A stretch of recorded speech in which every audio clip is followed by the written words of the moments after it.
Cek, cek,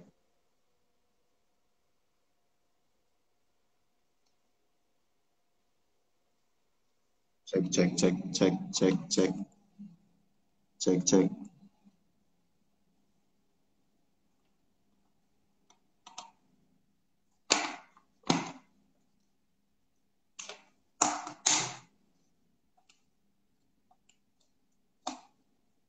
cek, cek. Ya, shalom.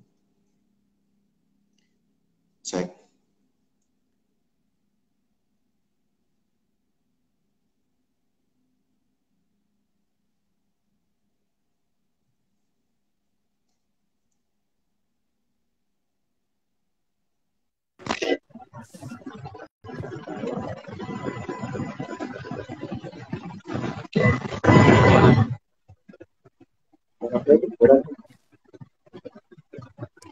Ya, halo. Kurang kurang begitu clear Mas suaranya. Kayak ada itu apa? Efek-efek gitu.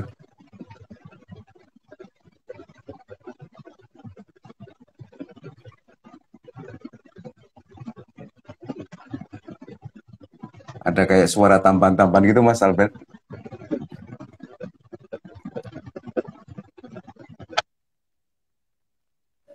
Ya, sekarang hilang. Dengaran suaranya? Ya, Kedengaran kan, Pak? sekarang kedengaran. Ya, kedengaran.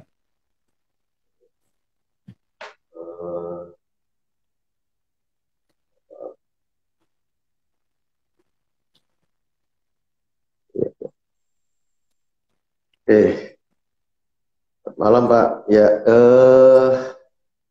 Malam Mas ini Albert. malam hari ini melanjutkan ya teman-teman semua melanjutkan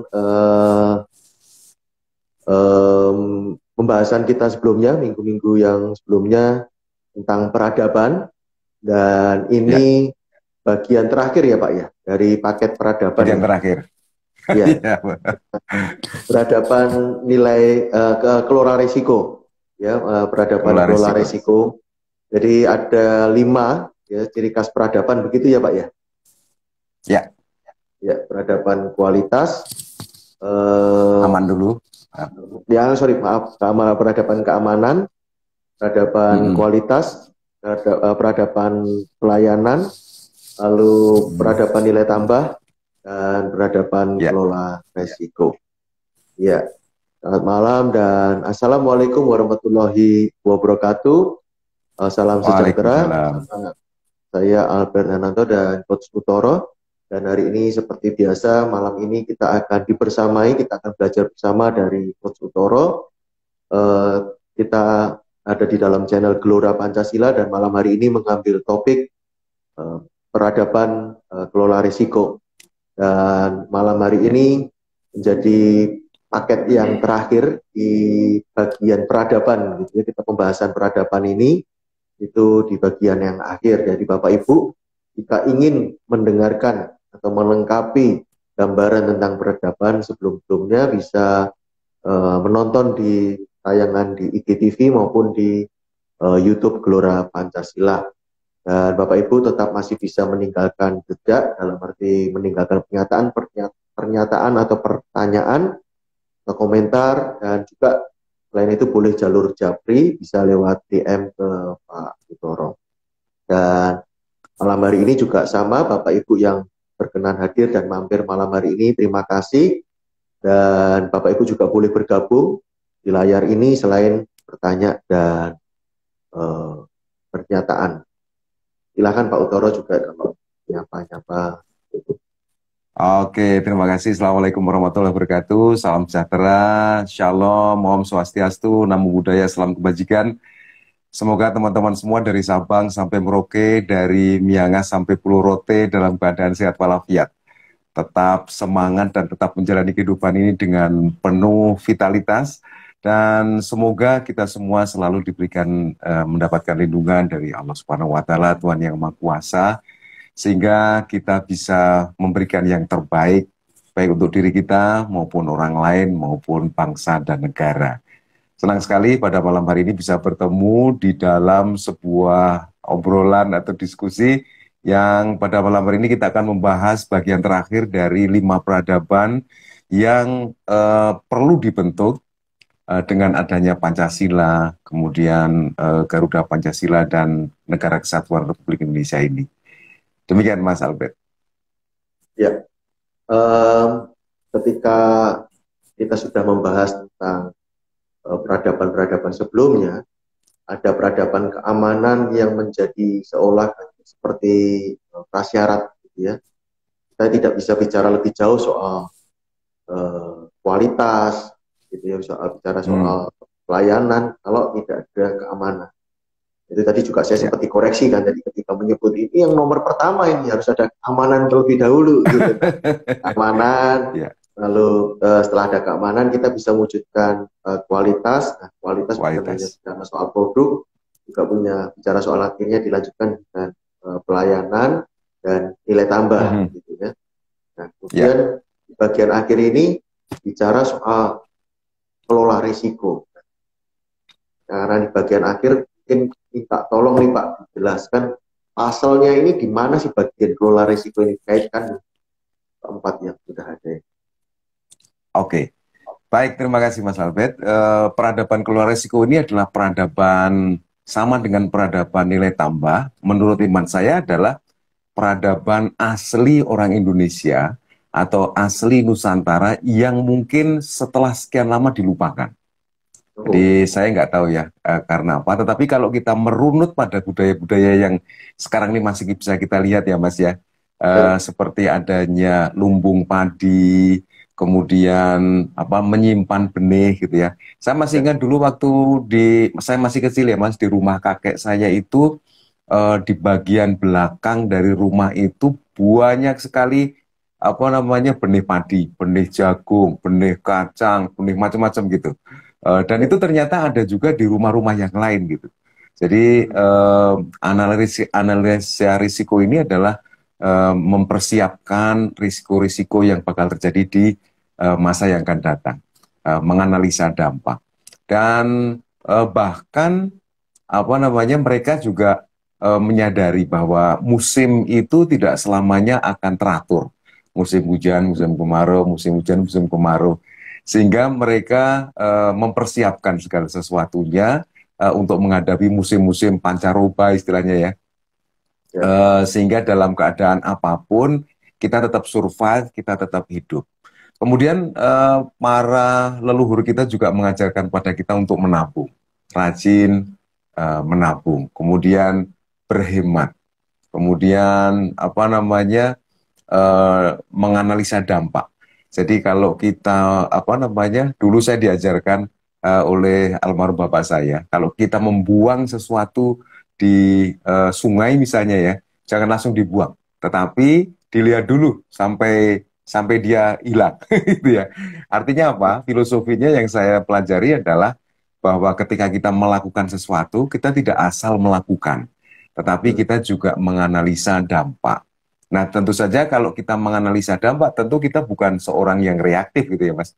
Kita melakukan sesuatu terus dampaknya dianalisa bukan, mohon maaf, tetapi kita juga merencanakan. Kita merencanakan di depan dan juga melakukan dengan penuh persiapan, dan setelah kita melakukan sesuatu, kita juga menganalisa dampaknya. Apakah dampak yang saya lakukan ini memberikan kemanfaatan, memberikan kebaikan kepada diri saya dan orang lain. Nah, di analisa dampak ini tentu di dalamnya juga mengandung monitoring, evaluasi gitu ya. Apa namanya? Kalau tadi contohnya misalnya ketika bapak saya dulu mengajarkan bahwa ketika kita membuang sesuatu di sungai, sungai yang saya bayangkan di sini adalah sungai zaman dahulu ya Mas, sungai yang masih besar gitu, bukan sungai zaman sekarang yang sudah kecil-kecil ya. Itu kita lihat dulu sampai jauh gitu ya, apakah apa namanya sampah-sampah rumput-rumputan yang kita buang sungai itu hanyut atau tersangkut gitu ya. Artinya apa? Ada proses monitoring, ada proses evaluasi gitu ya. Kalau ternyata apa namanya menimbulkan dampak yang tidak bagus, ya mungkin kita perlu cari cara lain untuk membuang sampah itu dengan dibenamkan atau dipendam di dalam tanah dan sebagainya. Jadi intinya sebenarnya kalau kita amal budaya atau peradaban analisa risiko itu merupakan ciri khas dari budaya kita. Cuman saya nggak tahu kenapa akhirnya banyak di kalangan kita yang menghilangkan itu ya. Apa namanya ya, apa namanya, melupakan tentang menabung, tentang budaya hidup hemat, kemudian lumbung Ya, padi dan sebagainya itu, Mas ya, Albert. ya. Jadi kalau boleh apa ya, saya bayangkan begitu, eh, bagian akhir ini seperti membuat yang bahasan sebelumnya tadi berkualitas, nilai Hmm, tambah, pelayanan dan nilai tambah itu tidak hanya momentum ya Pak, ini tidak hanya sesaat, ya, tapi menjadi ya, sustainable gitu ya, menjadi, dan bahkan iya, ada terus sustainable. bisa dievaluasi untuk peningkatan berikutnya, dan itu apa istilahnya jangka panjang gitu ya, bukan hanya Iya, sesaat gitu ya, atau mungkin filsafat perang betul. tidak hanya menang dalam peperangan tapi dalam pertempuran, atau kebalik, tidak hanya menang dalam pertempuran tapi menang dalam peperangan gitu ya, gitu. Jadi lebih Iya, iya luas gitu, betul tidak sekali. hanya sekali. Nah, Lebih lebih ya, lebih luas, lebih jauh gitu ya. Jadi ya, apa namanya? Makanya zaman dahulu itu kan zaman apa, raja-raja zaman dahulu ya. Profesi ya, seorang apa namanya? Orang yang pintar, orang cendekiawan itu sangat sangat dihormati gitu ya. Ya sekarang mungkin juga ya, sama ya. Dan pada waktu itu mereka apa namanya? Ada Jayabaya, ada Ronggo Warsito. Mereka memplanning, Mas, memplanning tentang masa depan gitu ya. Tujuannya adalah hmm, supaya kita bisa menyesuaikan diri, menyiapkan sumber daya, menyiapkan keterampilan, menyiapkan segala hal yang diperlukan untuk menghadapi masa depan. Memang hmm, apa namanya, kayak ramalan Jayabaya, kemudian ramalannya Ronggo Warsito dan sebagainya ini kan ditafsirkan hanya sebagai sesuatu yang apa ya, eh, mistis gitu ya, atau sesuatu ya, yang apa namanya, wah ternyata bisa meramal ya gitu. ya, Sebenarnya bukan seperti itu, tetapi kebiasaan kita untuk memprediksi, menyiapkan apa yang bakal terjadi gitu ya. Dan itu adalah sesuatu yang merupakan apa ya, akar budaya gitu, akar budaya bangsa kita, bahwa kita perlu mempersiapkan diri, dan kalaupun toh kita akhirnya memutuskan, tidak hanya memutuskan tapi juga melihat dampaknya, kemudian menganalisa dampaknya, menganalisa risikonya, kemudian melakukan monitoring, melakukan evaluasi dan seterusnya. Ini sebenarnya adalah budaya budaya asli menurut hemat saya, budaya asli kita. Eh, tetapi mungkin ini perlu kita tumbuhkan lagi, Mas Alvin. nah kalau tadi mungkin Pak Utoro, apa istilahnya, Pak Utoro mengingat nasihat orang tua Mm, berkaitan dengan buang sampah tadi, saya mm, juga ingat falsafah mikul dhuwur mendem jero itu kan juga menurut saya ya, juga ya, falsafah yang berpikir panjang gitu ya, dampaknya iya, apa betul, begitu. betul, Jadi ketika iya, iya, berperilaku berucap ya, apa ya, mm, nah, mm, ini itu memikirkan dampaknya ya, baik diri orang lain mm, atau mm, jangka panjangnya seperti mm, mm, apa. Jadi sudah ada mm, mm, bibit, sudah ada benih yang tadi mm, sudah mm. dimiliki gitu. Jadi nilai-nilai yang tidak menyatu di budaya, istilahnya budaya orang Indonesia gitu.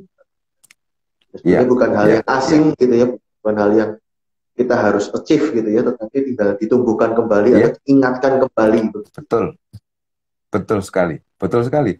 Dan kalau kita lihat coba Mas ya, beberapa apa namanya, apa namanya istilahnya, proyek, apa namanya, eh, program-program gitu ya, program-program perjalanan yang dilakukan dulu apa namanya oleh leluhur kita gitu ya, sampai ke beberapa negara yang lain gitu ya.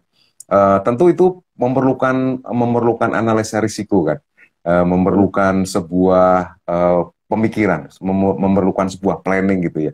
Bayangkan kita menggunakan perahu yang tidak ada mesinnya dari Nusantara sampai ke Madagaskar gitu ya, sampai Betul, ke betul, India, betul. sampai ke negara-negara yang jauh gitu ya. Ya, Bayangkan kalau mereka tidak memiliki analisa risiko, planning dan sebagainya, mungkin mereka begitu berjalan ya sudah hilang gitu ya. Yang di rumah ya udah bye bye.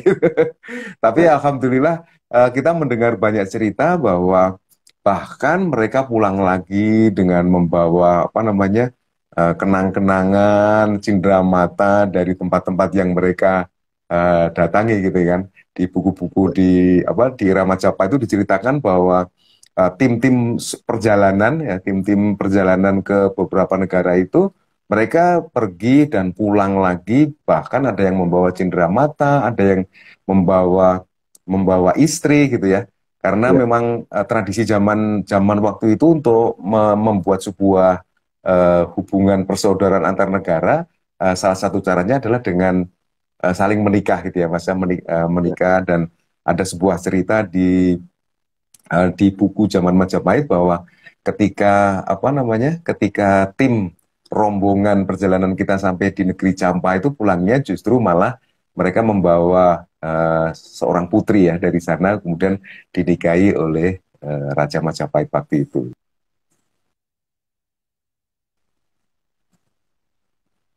ya.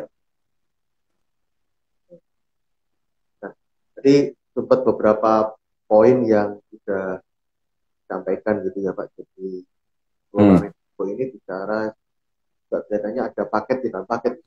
Paketnya kelola risiko ini biasanya kalau tidak Ya. salah saya nangkep tadi ada poin-poin pointernya yaitu kayak dari perencanaan sampai kemudian Hmm. ada monitor Menganalisa evaluasi data, ya bisa. monitoring, evaluasi, action, ya, dan melakukan action, melakukan tindak lanjut atas hasil evaluasi dan feedback gitu ya, feedback dari orang-orang. Dan budaya feedback ini adalah budaya yang sangat apa namanya, sangat umum sebenarnya zaman dahulu ya di tempat kita. Kemudian di tengah perjalanannya ada yang menurut saya ada proses-proses yang missing link ya, yang mengapa budaya feedback ini apa namanya menjadi hilang gitu ya. Padahal sekarang ini bukti-bukti sejarahnya masih ada ya.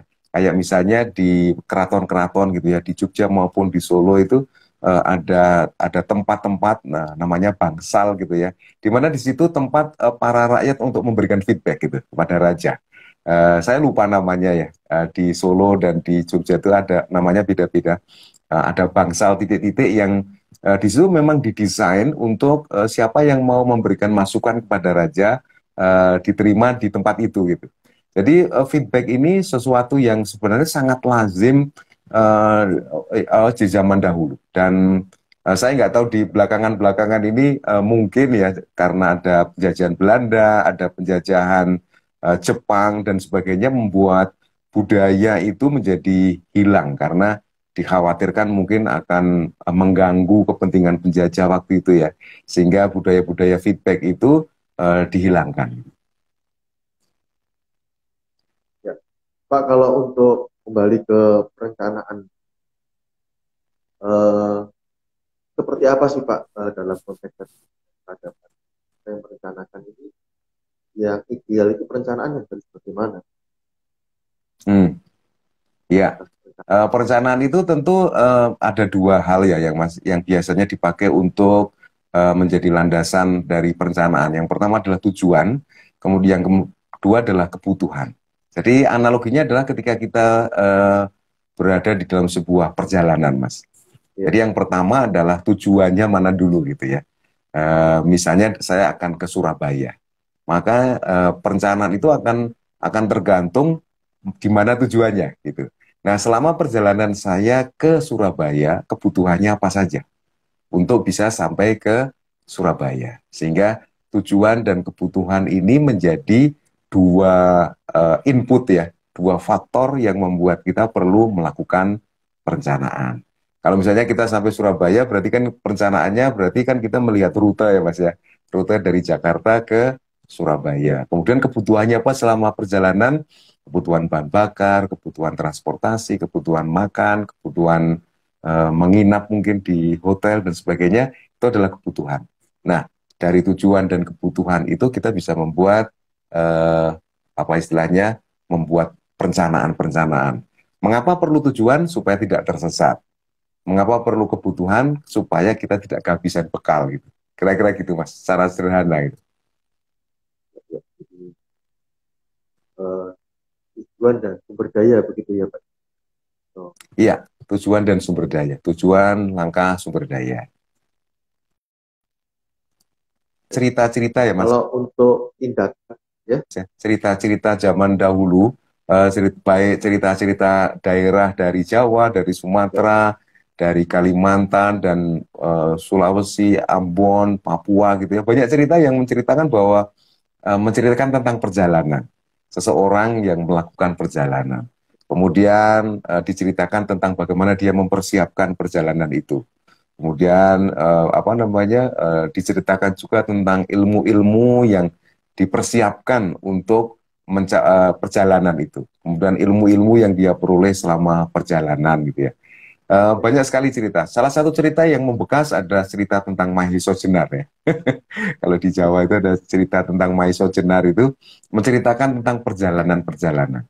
Dan di situ jelas sekali kita sebenarnya bisa belajar tentang filosofi perencanaan, filosofi monitoring dan evaluasi, filosofi menganalisa dampak, kemudian filosofi action ya dari hasil evaluasi itu kita perlu melakukan action. Melakukan kesalahan oke, tetapi kemudian dari kesalahan itu kita melakukan action. Terus gitu. Banyak sekali Mas cerita-cerita dari Jawa terutama ya yang saya ketahui detail sekali mengajarkan bahwa kita perlu perencanaan dan perencanaan itu belum tentu benar. Bisa saja salah, tapi kemudian dari kesalahan itu kita belajar kemudian dipakai untuk memperbaiki perencanaan yang berikutnya gitu. Di dunia manajemen kita mendengar Kaizen ya dari Jepang, kemudian ada Lean Management, ada PDCA gitu ya, Planning, Doing, Checking, Action. Tapi sebenarnya kalau kita menelusuri cerita-cerita atau sumber-sumber sejarah Indonesia zaman dahulu, Mas, perencanaan itu sudah ada. Sekarang coba kita pakai dengan logika aja, Mas. Candi Prambanan atau Candi Borobudur ya. Nah, kalau Candi Borobudur mungkin Candi Prambanan ya kalau saya melihat itu. Candi Prambanan itu coba membuat sebuah candi yang ramping tinggi gitu ya. Bentuknya ramping-ramping tinggi gitu kalau tanpa perencanaan apakah mungkin gitu. Kita asal pasang gitu. Ya jadinya kayak tumpukan-tumpukan batu di peradaban-peradaban yang mungkin sederhana ya Mas ya di dunia-dunia yang lain gitu. Tapi bayangkan ya sesuatu yang dengan ukiran, dengan bentuk yang menurut saya tidak mudah gitu ya, itu bisa jadi dengan sangat indah. Borobudur yang membutuhkan istilahnya kesesuaian antara segmen satu dengan segmen yang lainnya ya Mas ya, sehingga akhirnya membuat sebuah kesatuan bangunan yang bulat gitu ya. Itu kan bukan sesuatu yang sederhana itu. Pasti butuh project management, butuh perencanaan, butuh analisa risiko, analisa dampak, sehingga akhirnya batu. Saya masih sering berpikir begini, batu yang dibuat pada tahun 800 Masehi itu sampai sekarang masih bagus gitu. Bagaimana pasti mereka punya ilmu untuk memilih batu-batu, karena nggak sembarang batu bisa dipakai mungkin ya untuk bikin candi gitu. Karena batu kan jenisnya macam-macam Mas. Dan mereka sudah memiliki ilmu itu. Dan kalau kita lihat di Prambanan, Borobudur gitu ya, batu-batunya itu sama Mas, kualitasnya ya, speknya gitu. Dan artinya apa? Mereka sudah memiliki ilmu tentang batu, mereka sudah memiliki ilmu mengklasifikasi batu, meneliti tentang batu, sehingga akhirnya batu-batu yang dipakai di seluruh candi itu sama gitu. Dan nggak mungkin kan Mas, batu-batu yang sebesar itu diambil dari satu tempat gitu kan. Pasti diambil dari beberapa tempat gitu. Dan tentunya mereka ngambilnya juga nggak langsung ambil gitu kan. Oh ini batu yang bisa dipakai, ini batu yang tidak bisa dipakai gitu. Dan mereka juga pasti punya ilmu logistik gitu kan. Untuk mengolah batu itu, kemudian mereka juga mentransport batu itu dari tempat aslinya ke lokasi sekarang di Magelang itu. Itu artinya perlu ilmu perencanaan, monitoring, evaluasi, analisa dampak, PDCA dan sebagainya. Bayangan saya seperti itu, Mas. Ya, ya. Jadi, saya hati sudah mau bicara soal candi. Karena saya juga kepikir candi itu kan bukan hanya soal segi tadi yang saya misalkan Prambanan gitu ya. Tapi juga soal simetrisnya gitu kan, simetris ukur simetrisnya ini kan kalau bisa perbandingannya kanan kirinya begitu, lalu juga kalau stupa itu lonjongnya kok nggak bisa lonjong sebelah gitu kan, kok bisa bulat tadi yang katakan. berarti. Nah, itu Ya. lalu juga betul gitu, memindahkan dari katakanlah sumber sungai gitu ke Magelang gitu kan, itu dataran juga cukup tinggi sebenarnya, kan pasti ada, Cukup tinggi. iya ada dinamika tersendiri yang terjadi proses seperti itu. Kalau itu tidak apa ya, juga termasuk sebetulnya apa rumah-rumah adat di Indonesia dengan segala Ya. macam bentuknya itu kan unik gitu ya. Rata-rata juga mempertimbangkan unsur simetris dan sekaligus juga seni gitu ya. Detilan Ya. ukiran-ukiran ada detailnya gitu, lalu kayak termasuk ya, Pak, motif batik itu loh Pak. Itu kan Ya. motifnya bisa diulang tangan lagi Pak. Mesin aja belum tentu. Kalau dengan mesin kita tak kira ya bisa ngulang ini apa parang apa gitu, itu kan kalau bisa ngulang dengan mesin wajar gitu. Tapi kalau tulisan tangan ini kan ini buat saya nggak gampang loh. Tulis Betul, gitu. dan apa namanya yang hebat gini, batik itu kan kalau mungkin ada contohnya ya Mas, ada contohnya, ada polanya gitu, ya kita bisa tahu ya, kita bisa meniru gitu ya. Tapi batik ini kan sekarang ini apa namanya sudah apa ya, orang Semarang, orang Solo, orang Jogja, mungkin orang Purworejo, Banyumas gitu ya, mereka punya kesamaan bahasa tentang batik gitu. Kalau mereka mau membatik apa gitu ya dengan apa namanya dengan pola tertentu gitu ya. Ya tanpa pola mereka langsung dari pikiran mereka sudah muncul gitu ya. Dan itu dan jadinya sama dengan yang dibuat oleh orang Semarang, oleh Pekalongan, oleh Solo, oleh apa namanya Banyumas dan sebagainya. Dan mereka juga mempertimbangkan itu simetris dan apa pengulangan antara simetris atau pengulangan. Saya melihatnya begitu supaya misalkan dibuat baju dan tempat apa dari dipaskan kayak gitu, itu buat saya unik gitu ya batik dan kiri kanan itu mempertimbangkan sisi mungkin kalau bahasa Jepang atau apa yin dan yangnya itu bisa ada unsur keseimbangan luar biasa. Betul. Nah kalau untuk tadi Pak soal tindakan ini Pak, kalau ini apakah ada yang perlu ditambahkan atau sebenarnya tindakan ini bagian dari yang kita pernah bicarakan berkaitan kualitas.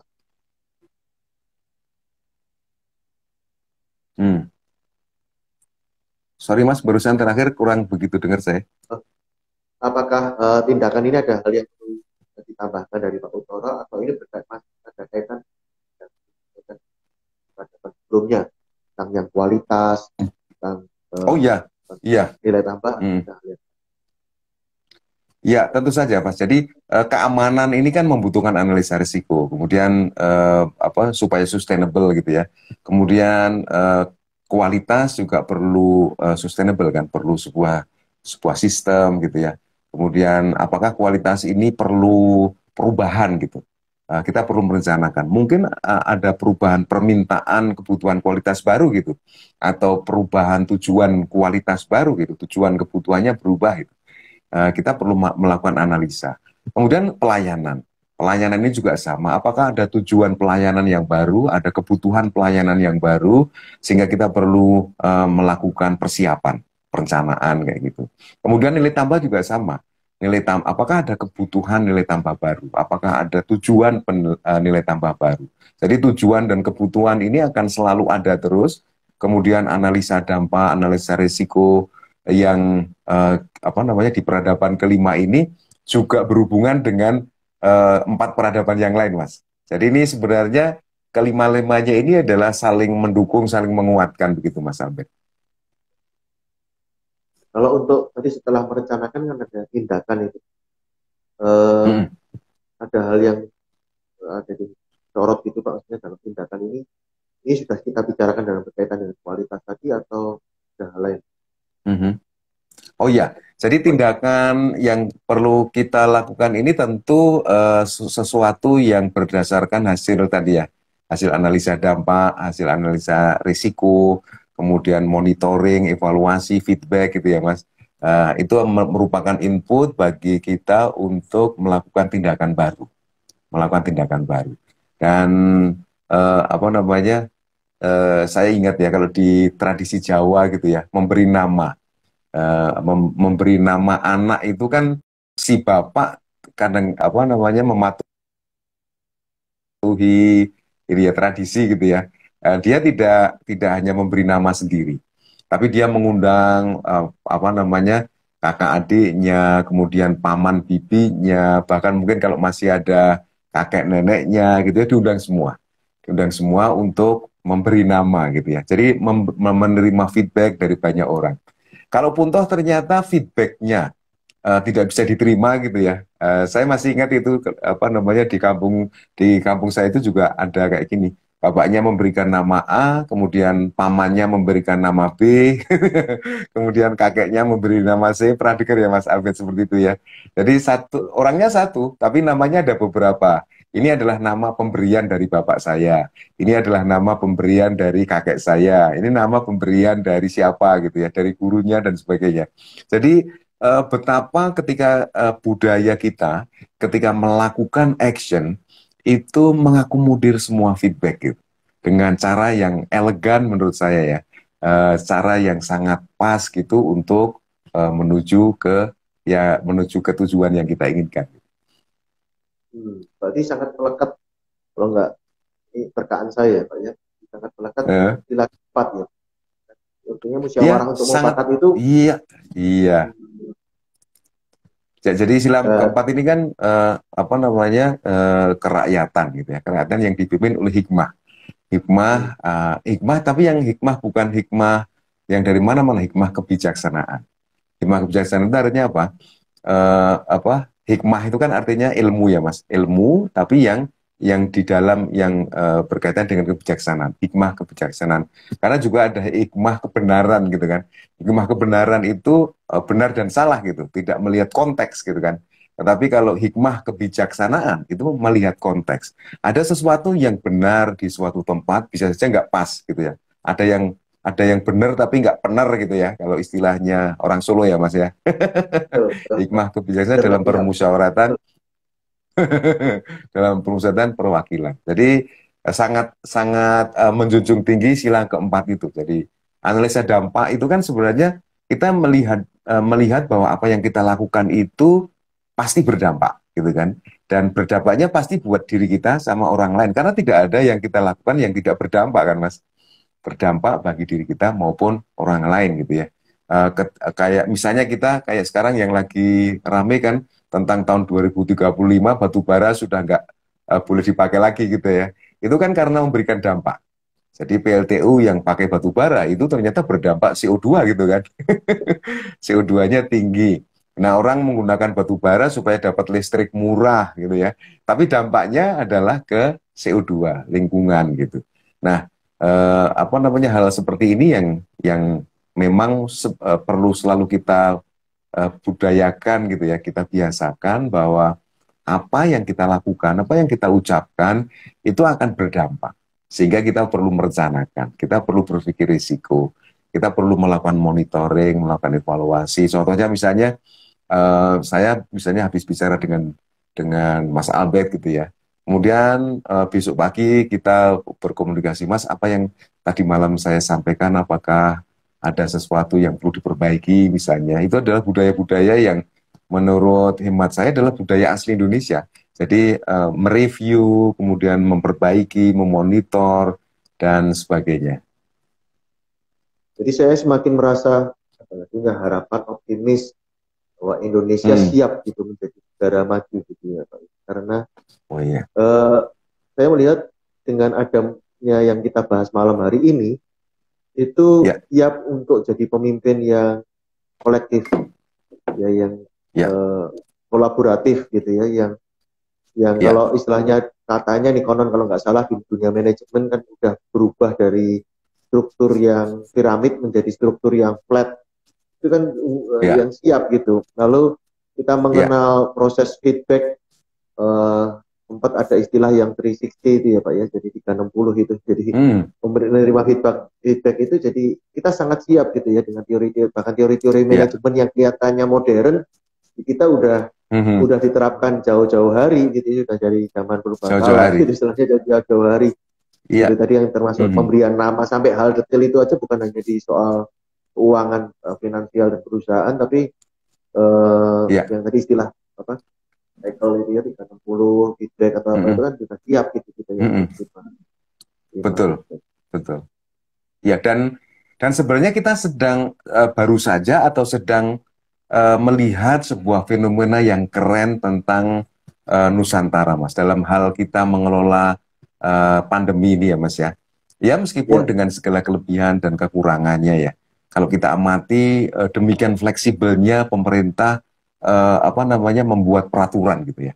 Dan betul, tentu ini dilakukan berdasarkan monitoring, evaluasi, dan kalau kita lihat betul, laporan dari Satgas COVID ini ya, wow gitu ya.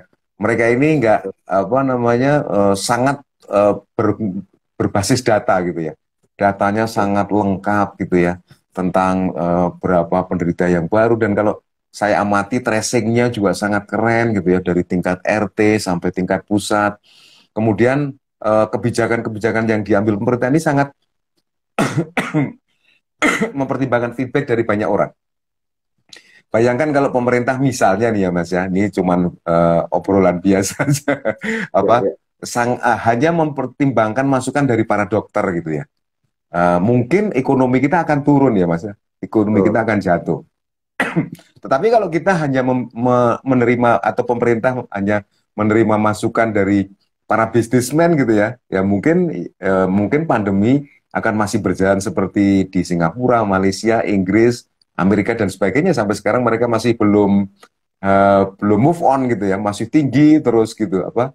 Bahkan saya dengar 2 hari yang lalu Jerman mencapai titik tertingginya ya di 35.000 dalam sehari apa namanya eh, pasien atau orang yang sakit COVID baru gitu.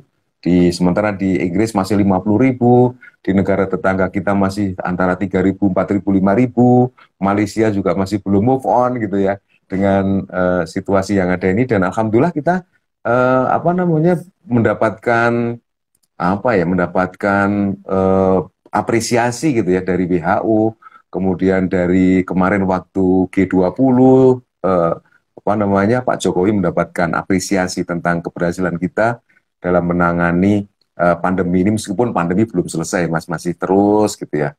Dan sekarang ini pun juga apa namanya kalau kita lihat pemerintah dengan sangat elegan menurut saya tetap menganalisa dampak, menganalisa risiko, merencanakan, kemudian mengevaluasi hasil tindakan, melakukan monitoring dengan bagus gitu ya, mendisiplinkan masyarakat yang ya masih ada aja yang rewel, masih ada yang masih belum sadar bahwa apa yang mereka lakukan, misalnya kalau mereka nggak pakai masker itu dampaknya gitu ya, bisa tidak hanya untuk diri mereka tapi juga untuk orang lain. Dan ya pandemi ini kita mau belajar banyak bahwa analisa dampak itu menjadi sesuatu yang menguat lagi, Mas, di dalam apa ya kepribadian bangsa kita, kemudian di dalam policy yang dibuat oleh pemerintah kita. Ya, dan sama seperti Mas Albert tadi, bahwa saya makin yakin bahwa kita akan menjadi bangsa yang apa ya mungkin menjadi bangsa yang perlu dicontoh gitu ya oleh bangsa-bangsa yang lain tentang bagaimana kita menganalisa dampak, menganalisa risiko, planning, kemudian monitoring, evaluasi, action dan sebagainya. Memang waktu saya belajar kuliah dulu ya Mas, teori-teori ini ada, tetapi seolah-olah teori ini berasal dari Barat gitu ya. Betul, betul. Planning, doing, checking, action Kita itu seolah-olah dari kita sana mengutip gitu. kita mengutip iya. Ya, Padahal sebenarnya apa namanya itu asli dari Nusantara. Bahkan apa namanya kita di Nusantara, leluhur kita ini dalam rangka menganalisa dampak tidak hanya satu bagian gitu ya, tetapi holistik gitu. Yang nyata bahkan yang goib pun gitu ya. Mereka juga memprediksi atau menganalisa dampak. Mungkin Mas Albert pernah mendengar dari leluhur kita bahwa kalau kita memasuki sebuah tempat gitu ya, maka kita istilahnya klonwun gitu ya, atau ulu salam. Atau kalau di apa namanya teman-teman yang beragama Islam, Assalamualaikum gitu ya. Itu artinya apa? Kita menganalisa dampak. Sebelum memasuki sebuah ruangan, kita berkenalan dulu deh gitu ya, atau berkenalan dengan mungkin ada makhluk-makhluk yang kita tidak bisa melihat, yang mungkin bisa terganggu oleh kedatangan kita. Dan sehingga kita memberikan salah, pikir apa yang terbaik yang bisa kita lakukan di situ, sehingga dampak yang terjadi atas kehadiran kita itu tidak negatif gitu. Saya bahkan sampai hari ini juga nggak tahu nih, contoh tadi yang salah dampak itu yang lewat jalan tertentu lalu memberikan klakson. Itu juga saya ada bingung ini sampai sejauh itu. Ya, tapi apa namanya? Saya melihatnya jadi begini ya Pak ya. Upaya PPKM dengan dibikin level 1 sampai 4 itu mungkin adalah upaya mengkomunikasikan mengkomunikasikan ke masyarakat untuk mudah dipahami. Yang saya kaitkan mungkin mirip dengan gas dan rem kalau mobil ya Pak. Jadi supaya ada level ini itu mana yang digas, mana yang direm, mana yang digas, mana yang direm. Dan yang kedua adalah bagaimana Indonesia ini mengambil sebuah kebijakan terlihat fleksibelnya karena 2 mingguan Pak. PPKM ditetapkan 2 minggu berlaku sampai, kenapa sih kok di 2 minggu dievaluasi lagi, 2 minggu dievaluasi lagi gitu ya. Ini kan mungkin dalam kaitan waktu ini tadi ya, apa perencanaan ini dalam kaitan itu gitu, tindakan yang selalu dievaluasi, dimonitor, memberikan dan sangat fleksibel. Betul sekali. 2 minggu. 2 minggunya aja udah untuk fleksibel, apalagi sekarang mau dibuat fleksibel dengan level 1, 2, 3 dan 4 ini. Saya ada. Iya.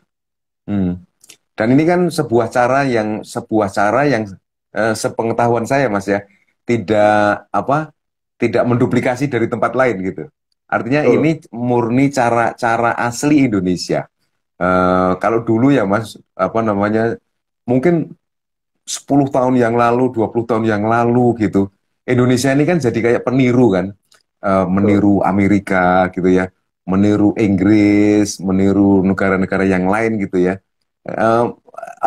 Pandemi ini, wow, ini saya sampai sebagai bangsa gitu ya, sebagai warga negara gitu, salut gitu ya dengan apa yang dilakukan oleh pemerintah kita ini.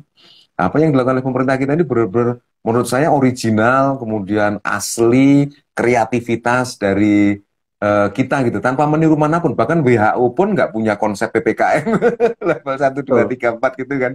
Dan WHO bahkan mengacungi jempol. Kemudian termasuk kegigihan kita untuk merdeka vaksin ya Mas. Kita sudah mulai mempersiapkan produksi vaksin. Beberapa tempat untuk memproduksi vaksin sudah mulai ada, dan mulai tahun 2022 konon katanya saya mendengar dari beberapa teman, kita sudah berharap bisa menjadi semacam kayak produsen vaksin terbesar di Asia Tenggara gitu. Dan menurut sumber dari teman saya itu, negara-negara yang lain di Asia Tenggara belum ada yang sempat berpikir seperti itu Mas.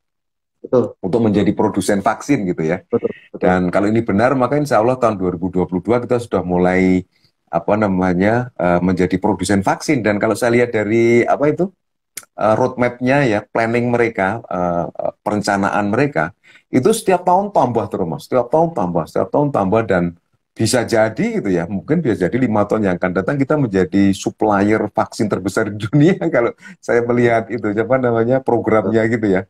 Dan itu semua murni pemikiran kita.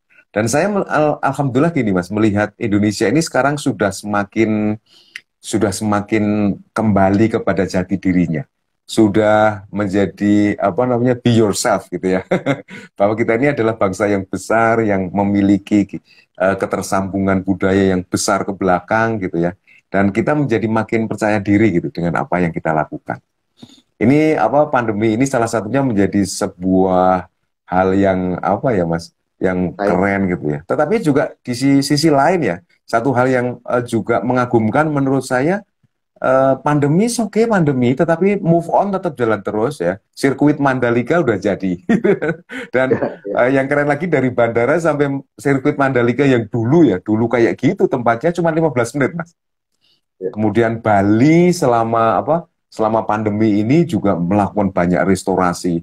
Sekarang hampir semua kabupaten di apa namanya di Indonesia itu punya destinasi wisata yang standar internasional. Jadi luar biasa, kita punya 450 sekian kabupaten kota gitu ya, apa namanya memiliki kesiapan gitu. Dan apa namanya banyak kabupaten yang memanfaatkan waktu pandemi ini untuk memperbaiki ini Mas, memperbaiki tempat-tempat wisatanya. Kayak Borobudur gitu ya. Borobudur karena ditutup, akhirnya mereka manfaatkan untuk memperbaiki Prambanan, kemudian tempat-tempat yang lain.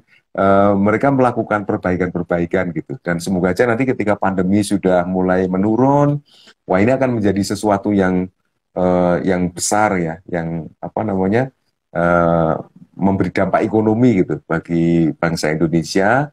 Satu sisi kita juga masih menemukan cara untuk bagaimana tetap aman gitu ya, tetap aman di perjalanan, tetapi ekonomi juga tetap jalan. Karena dampak yang kita lihat udah jelas sekali Mas ya, di dunia transportasi pasti para pengusaha transportasi baik darat, laut, udara mungkin merasakan ininya ya, merasakan dampaknya gitu ya. Sehingga pergerakan tetap harus jalan, tetapi bagaimana kesehatan juga tetap harus terjaga gitu ya. Dan luar biasanya negara kita sepertinya sudah makin terbiasa dengan menganalisa dampak, menganalisa risiko, merencanakan action kayak gitu. Wah ini keren banget Mas Albert. Ya, tadi berkaitan dengan PPKM aja sebenarnya bukan hanya PPKM, masih memberi ruang kearifan lokal, Pak. Memberi ruang kepada Ya. pemerintah setempat di daerah kabupaten yang Mm-mm. menyesuaikan juga bisa. Lalu yang Ya. kedua yang saya itu mikir Pak, kita ini kan juga terbiasa juga meeting Zoom gitu ya Pak, rapat-rapat Zoom, apalagi antar kepala negara. Saya mikir ketika jadi KTT G20 itu ya negara-negara maju kan ini G20 gitu. Ya sudahlah, maksudnya ketika Indonesia jadi presidensial itu menjadi koordinator, ya apa-apa rapatnya koordinasi berikutnya lewat digital gitu. Saya pikir begitu Pak, gitu. Ternyata setahun ke depan ini ternyata saya dengar dari pidatonya Pak Jokowi ketika setelah mendarat di Indonesia itu 150 event lebih Pak yang bakal diadakan dalam 1 tahun ini.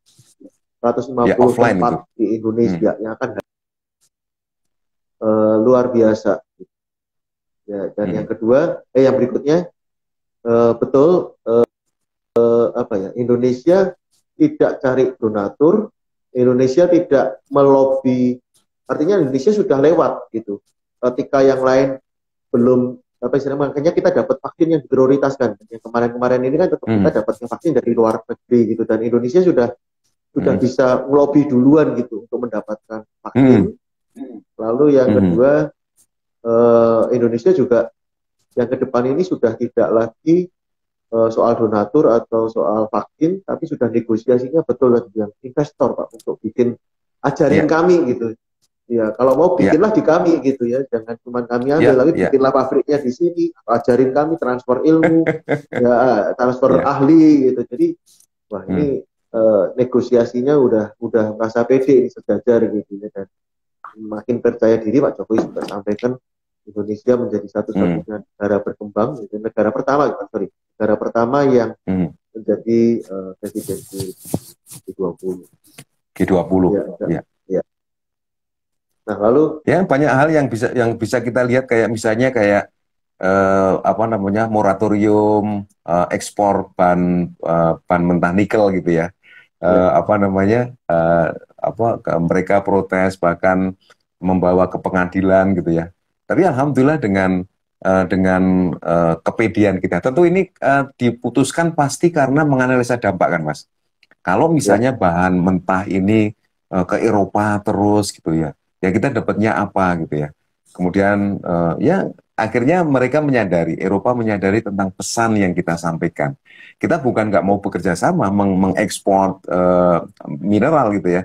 Tetapi hak kami berikan dong gitu. Kami juga punya hak untuk itu. Kalau tidak ya kita akan olah sendiri dan kalian akan harus membeli sesuatu dengan harga yang sangat mahal gitu. Dan akhirnya banyak negara yang sekarang sudah mulai bisa memahami kemudian dan akan membuat fasilitas-fasilitas pengolahan nikel, bahkan tidak hanya setengah jadi, bahkan sampai ke produk jadi di Indonesia gitu. Dan ini betapa besar pengaruhnya gitu ya. Kemudian termasuk kelapa sawit. kelapa sawit yang kemarin kita di Eropa, dan kita mensikapinya dengan bagus. Dan akhirnya sempat ditayangkan secara khusus oleh BBC. Jadi kita tidak terpengaruh oleh embargo mereka, karena dengan mereka mengembargo malah kita mendapatkan opportunity untuk memanfaatkannya sebagai biodiesel. Ya. Dan akhirnya malah itu membuat mereka jadi ketakutan sendiri kan, dan akhirnya menghilangkan ancaman. Ya udah kalau gitu ya kita beli aja deh. Daripada mereka suatu saat kehilangan market minyak bumi, Mas ya, karena produk-produk minyak bumi yang ada di Asia ini kan masih banyak dikelola oleh Eropa kan, oleh Belanda dan sekitarnya gitu ya. Nah, bayangkan kalau kita nanti hadir dengan biodiesel, Mas, karena minyak kelapa sawit kita tidak dibeli sama mereka gitu ya. Ya saya sendiri kenapa nggak dibeli? Akhirnya kita pakai biodiesel. Dan tempo hari saya mendengar di televisi ya bahwa ternyata kelapa sawit tidak hanya bisa dipakai untuk biodiesel, tapi juga bisa dikembangkan lagi menjadi sesuatu yang lebih bernilai tinggi gitu ya. Dan kendaraan yang tingkatnya yang lebih tinggi pun nanti juga bisa menggunakan bahan bakar yang berbasis kelapa sawit gitu. Apalagi kita juga sekarang sudah mulai mengembangkan ini kan, tenaga listrik ya Mas ya, mobil listrik. Dan akhirnya mungkin ketergantungan kita pada negara-negara Eropa ini makin lama makin hilang gitu. Bukan karena sesuatu yang kita rencanakan ya saja gitu ya, tetapi akibat dari akibat dari perlakuan mereka terhadap negara kita yang kita respon dengan respon yang positif gitu. Yang saya lihat ya tadi itu ya, nikel, kemudian kelapa sawit, ini kita benar-benar pemerintah kita merespon dengan respon yang menurut saya sangat cerdas gitu ya. Tidak hanya kadang-kadang kan seseorang merespon dengan respon cerdas itu tujuannya untuk supaya saya terlihat cerdas gitu ya Mas. Tetapi kalau ini kan benar-benar respon cerdas yang benar-benar cerdas gitu. Nah, berkaitan dengan hal ini tadi yang salah satu poinnya juga monitoring dan evaluasi nih Pak. Untuk ya, istilahnya bisa mahir gitu ya, monitor evaluasi biasa dan berkualitas untuk bisa menghasilkan monitoring dan evaluasi yang berkualitas. Hal apa yang dibutuhkan, prinsip apa yang harus dipenuhi? Ya, monitoring dan evaluasi tadi tentu memang yang paling penting kembali lagi dua hal tadi Mas, tujuan dan kebutuhan ya. Saya meskipun saya tidak tahu prosesnya Mas, tapi saya punya keyakinan keputusan pemerintah untuk menghentikan ekspor nikel itu pasti karena monitoring. Jadi monitoring selama ini seperti apa, kemudian ada peluang perbaikan nggak gitu, dievaluasi gitu ya Mas. Oh ternyata ada peluang kalau seandainya nikel ini atau bahan baku nikel ini dikelola setengah jadi aja di Indonesia, maka akan memberikan added value yang besar bagi negara kita. Dan akhirnya muncullah sebuah keputusan itu. Karena keputusan itu kan bukan keputusan yang populer ya Mas, keputusan yang risikonya besar gitu. Kalau tidak tidak dianalisa dengan dalam gitu ya. Dan analisa yang dalam itu tentu berasal dari monitoring dan evaluasi. Kemudian akhirnya dipakai untuk bertindak. Penanganan COVID menurut saya juga sama. Dengan monitoring dan evaluasi, kemudian dipakai untuk bertindak. Bagaimana kita sekarang sedang sedang gegap gempita untuk memperbaiki sektor pariwisata, menurut saya juga sama. Monitoring, evaluasi, dan tindakan gitu. Kemudian berbagai hal ya Mas, termasuk mungkin gitu ya, kalau saya amati di sisi yang lain, termasuk kayak militer gitu ya, industri militer, kemudian teknologi militer yang kita pakai juga sama. Menurut saya kita ini adalah bangsa yang tidak meninggalkan sejarah, yang selalu melakukan monitoring, kemudian mengevaluasi. Kemudian kebijakan-kebijakan pemerintah tentang Papua misalnya, tentu ini keputusan-keputusan hebat itu muncul dari data-data atau monitoring itu Mas, kemudian dievaluasi dan akhirnya bertindak gitu ya. Dan akhirnya apa yang terjadi? Alhamdulillah sekarang ini dengan adanya PON, kemudian Peparnas yang baru selesai, kemudian ada sirkuit Mandalika, kita seolah-olah menjadi makin dekat gitu ya, sama teman-teman yang di Labuan Bajo, yang di Ya, kita sering melihat di YouTube bahwa mereka sekarang benar-benar maju. Kemudian di Papua tolnya juga apa namanya makin panjang gitu ya, operasi ya, senyap bener-bener ini Pak siapa Menteri PUPR gitu ya. Nggak pernah ya, nggak pernah diberitakan gitu. ya, Tahu-tahu ya, tolnya udah panjang banget dan luar biasa. ya, So ya, apa luar biasa. Nah, artinya kita ini punya potensi yang sangat besar untuk menjadi bangsa yang besar dengan melakukan tadi Mas ya, peradaban atau budaya analisa risiko atau analisa dampak itu Mas Abed. ya. Jadi sebelum kita lanjutkan juga selamat malam, selamat datang kepada teman-teman yang juga baru bergabung. Nah, ini Iya, menarik sekali pembicaraan lancar dan berbobot sekali. Ya, jadi sepanjang ini tidak terasa begitu.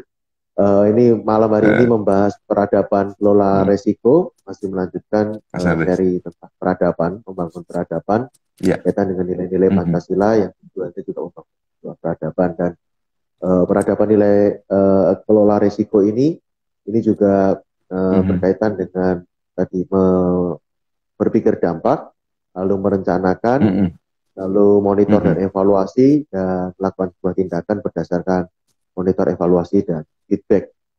Jadi Bapak Ibu Feedback, silahkan ya. jika ingin bertanya atau memberi pernyataan atau bahkan bergabung Mhm, bersama-sama kami di layar ini. Bila ajukan ya. request join untuk kemudian sama-sama ngobrol di layar. Nah, saya pikir juga berkaitan tadi karena ada evaluasi-evaluasi yuk, jadi saya pikirnya ini Pak, termasuk reshuffle itu ya Pak. Ini kan reshuffle menteri itu ini ini Mhm. apa ya sudah dipikirkan gitu loh bagaimana di perjalanan memberi ruang kepada presiden untuk melakukan evaluasi kepada menterinya lalu diberi hak Menterinya, prerogatif lalu ya jadi ya, ini bagian dari memberi ruang gitu ya kalau undang-undang ya, memungkinkan sehingga presiden legal gitu ya untuk melakukan sebuah perombakan di tengah-tengah ya, kesempatan. Ya, ya, ya. jadi kalau tadi berkaitan dengan monitoring evaluasi itu tetap berkaitannya dengan yang awal tadi ya Pak, perencanaannya ya, direncanakan Mhm. apa, itu berkaitan dengan tujuan Yes, dan yes, kebutuhan, kemudian ya. kita monitor dan evaluasi kembali kepada juga diselaraskan kembali dengan tujuan dan kebutuhan itu ya. Tujuan dan kebutuhan. Dan ini kan sebenarnya sebuah mindset, Mas. Kalau kita pengen sukses, sebenarnya sederhana aja. Kalau kita menggunakan cara Indonesia gitu ya. Cukup Ya. dengan analisa risikonya aja sebenarnya sudah sangat keren gitu. Hmm. Dan untuk menjadikan ini sebuah mindset tentu perlu kebiasaan gitu ya.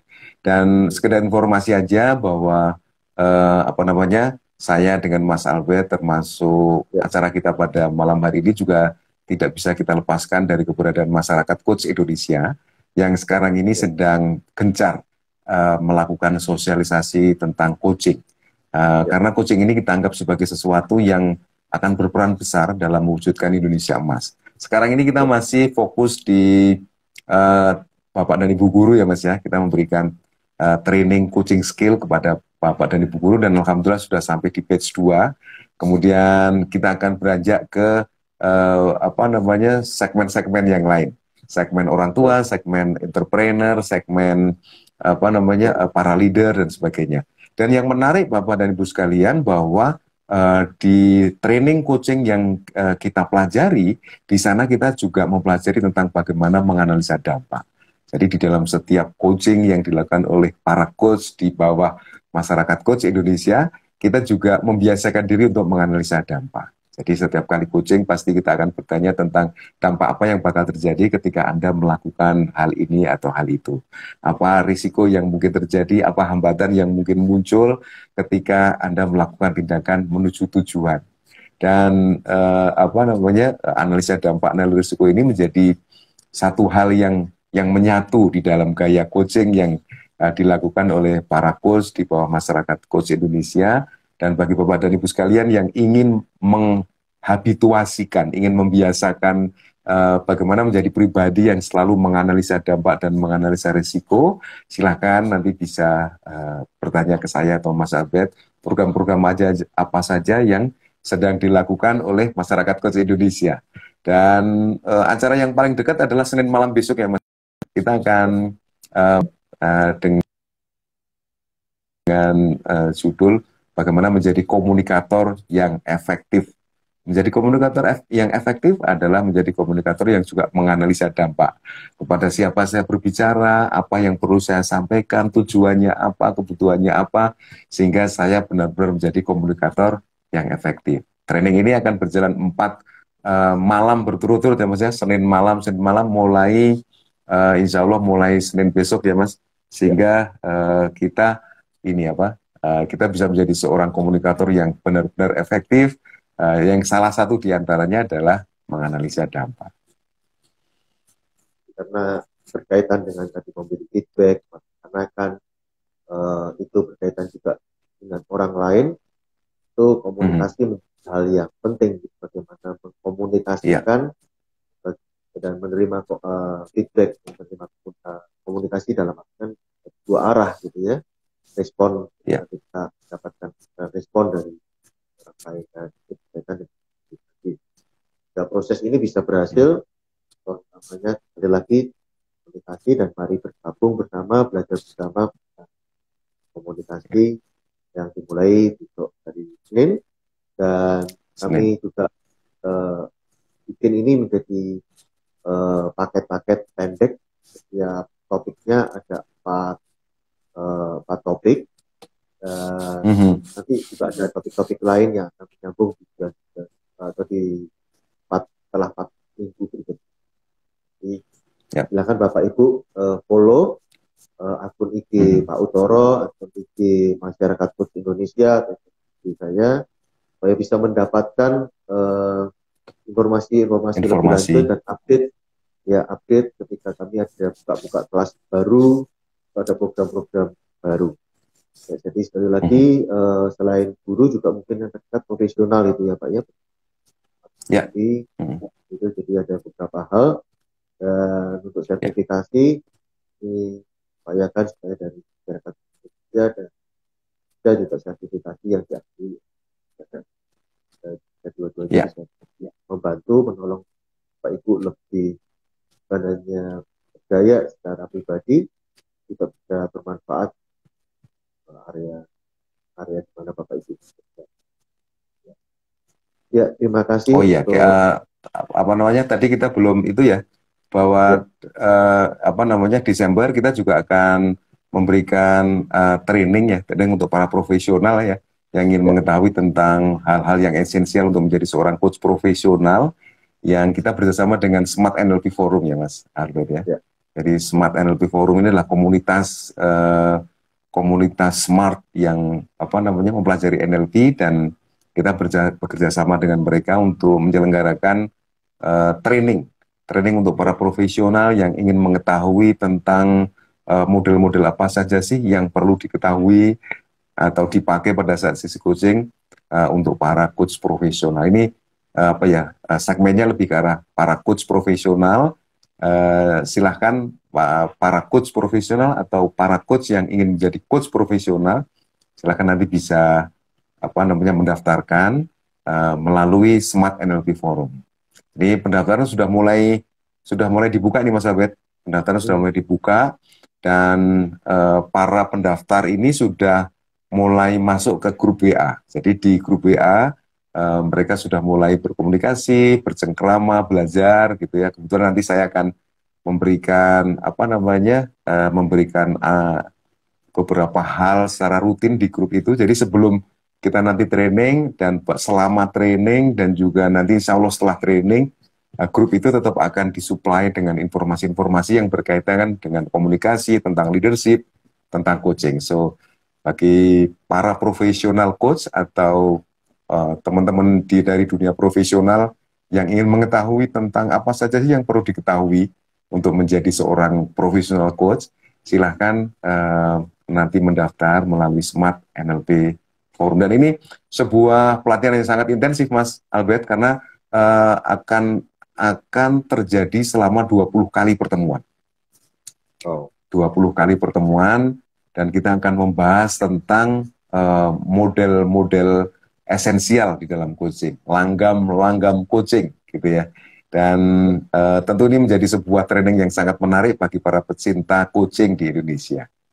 Ya, Bapak Ibu, sekali lagi bisa kunjungi Instagram kami, Instagram Utoro, dan masyarakat Indonesia untuk mendapatkan update. Dan Bapak Ibu yang ingin juga mengetahui atau istilahnya mencicipi atau supaya mendapatkan sedikit gambaran mengenai coaching atau hasil daripada pelatihan ini, juga bisa kunjungi YouTube-nya Masyarakat Coach Indonesia. Di situ ada beberapa beberapa video yang Bapak Ibu bisa nikmati, termasuk testimoni atau hasil praktek daripada peserta batch 1 guru coaching. Ya, jadi Bapak Ibu bisa kunjungi di YouTube Masyarakat Indonesia. Dan untuk materi atau rekaman daripada acara Gelora Pancasila bisa dikunjungi di YouTube Gelora Pancasila. Silakan Bapak Ibu.